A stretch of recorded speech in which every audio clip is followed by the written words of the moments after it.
G'day guys, behind me is the Audi Q5. This is the 35 TDI model of the Q5, which is the new base model. It's actually a limited edition for this year. However, Audi says that it will be joining the lineup permanently from next year onwards. Today we're going to be looking at everything that's new with this new base model Q5. I'm going to be telling you, is it worth the $68,000 price tag? But before we get into that, I just want to thank our channel sponsor, Driver. Now, Driver is a fintech startup. They are a finance comparison site that will help you get the best possible car loan for your next car. So click the link in our description or the pinned comment, and for every settled loan, you'll get a $150 fuel card. Anyway, let's get into the video.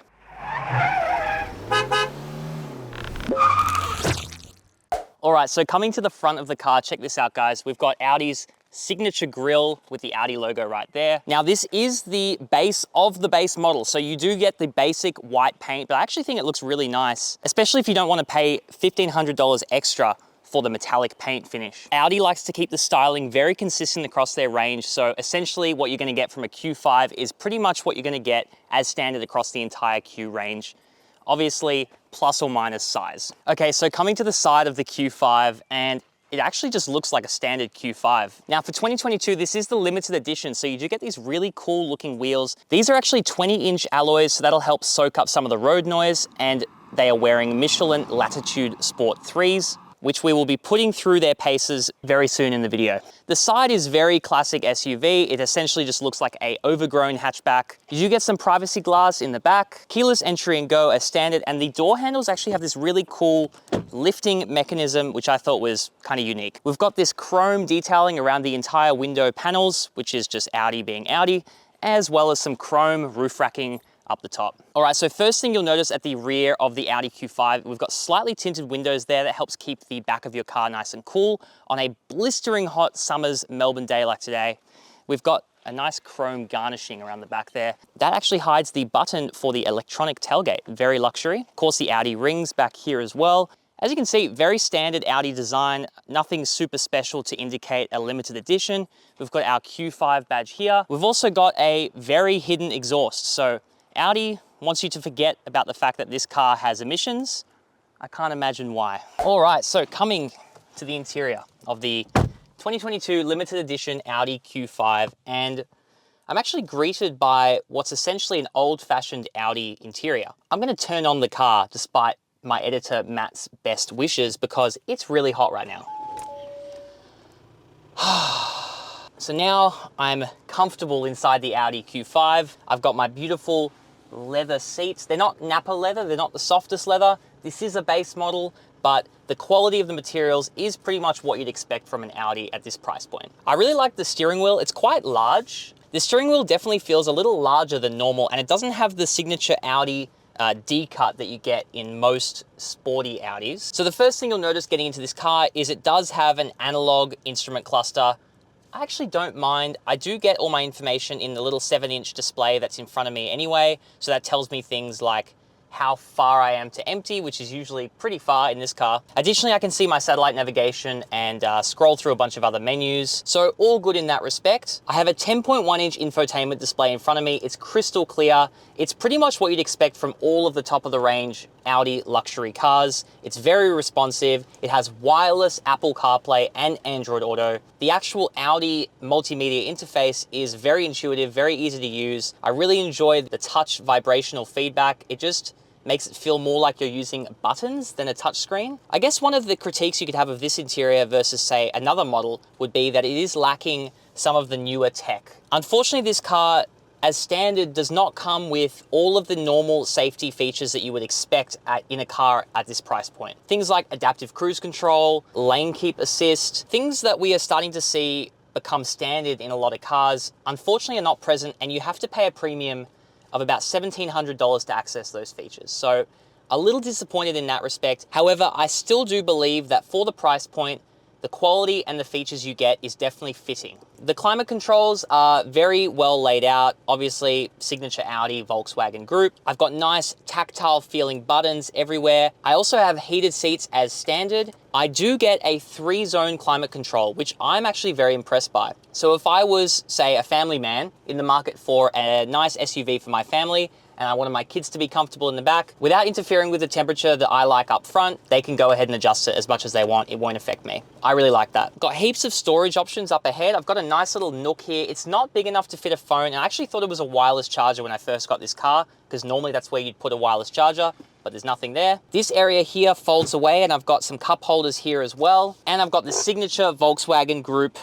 adjustable armrest. Up ahead of me, I've got a USB-A charging port, and inside the armrest, there's a USB-C charging port. I've got my signature Audi chonky gear selector here. Lets me put it into reverse and drive and park. Pretty much the only 3 gears accessible to me in this car. That's a lie. This car does have a manual mode. Additionally, I have my drive selector up front as well, which I can scroll through the menus. I've got my efficiency mode, comfort, auto, which will essentially cycle between efficiency, comfort, and dynamic depending on my throttle use, and my favorite mode, dynamic, which is essentially the sporty mode in this car, and we'll be testing that very shortly.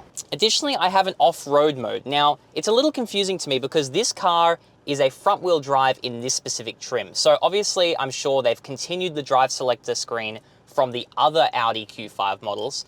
This car is really not suitable for off-road. I would definitely go for one of the higher trims where you get the all-wheel drive quattro system. One more thing I want to mention as well about being up front is I have a lot of adjustability with my seat. This is really useful for those long road trips. I have full power adjustment, including lumbar adjustment, which is a must. I actually have it on both front seats as well, so that's very impressive to see. That's pretty much it for the front. Let's have a look at the back.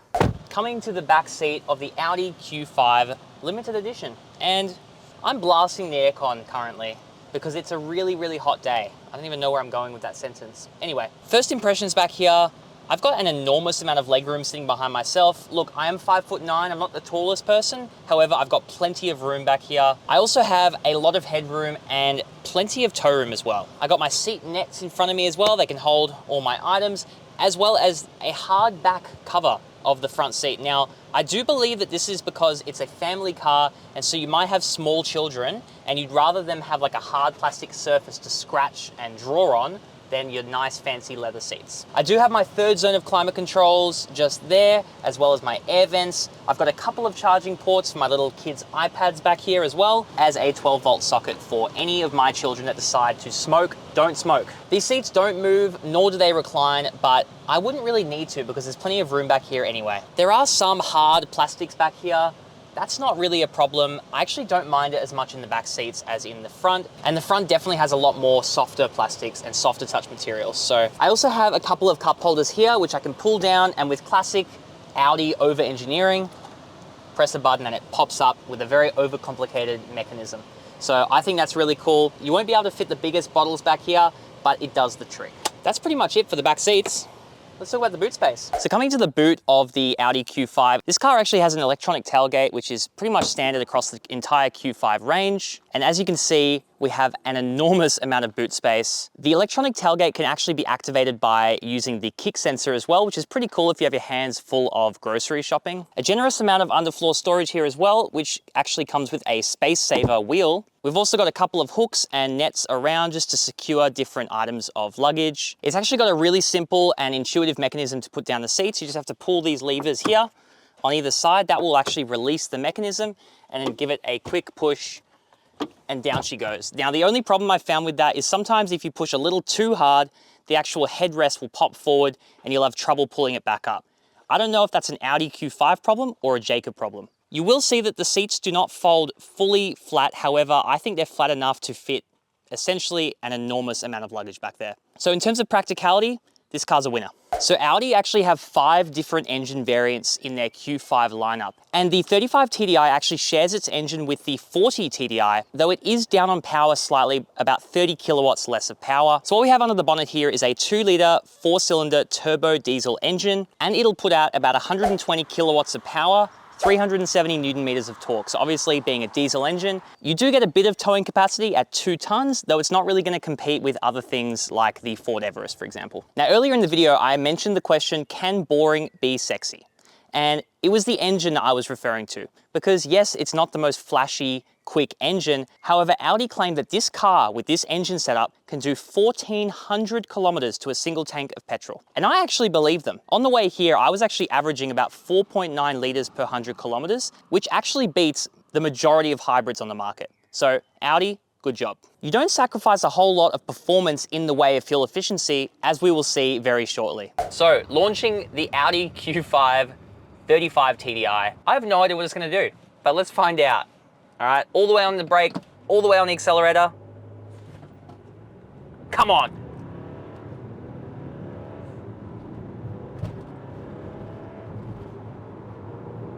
Come on. Oh. Okay, there you have it. Just under 9.4 seconds. All right, I mean, that's not great, but it's not bad either. Let's drive this thing normally.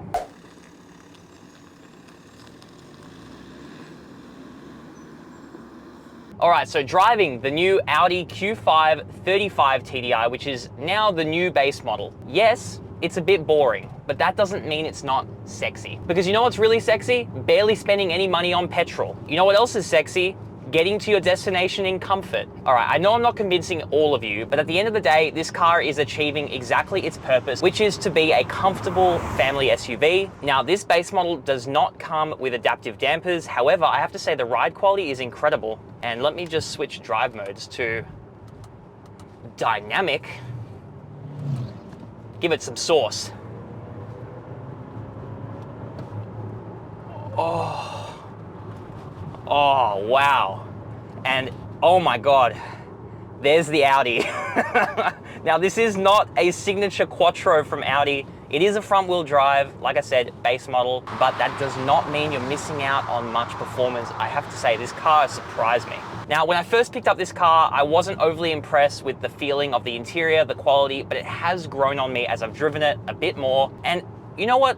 The number one word that comes to mind when I think of this car is functional. Minus a couple of driver assistance features, which I'll mention shortly, it really does have pretty much everything you would need in a runaround. And let me just give it a bit more sauce around these corners because, oh, God, it really picks up the pace. Now, look, it doesn't have bucket loads of power or torque even really. All right, I gotta give it some sauce around this corner. Oh yeah, come on. You can feel that diesel engine picking up the pace uphill here. Oh. No understeer there, pretty well done. Hey, this car is actually a lot of fun, and I tell you what, it's not gonna burn a hole in your pocket on the way back home either. It is awesome. So I am sitting on 20-inch alloy wheels. They help soak up a lot of the road noise. I drove a few hours today to get out here to film, and it was a very comfortable ride. Now, I do want to mention though, I am pretty disappointed with the lack of adaptive cruise control and those driver assistance features. Audi will charge you a premium of about $1,800. I believe it was like $1,769 or something to access those features. And I believe it's 100% worth it because, like I said before, this car is meant for road trips. And what better way to show that than by taking it around Saucy Corner, I guess. All right, fully on the brake, fist me. Come on. Come on. Let's go, let's go, let's go, let's go.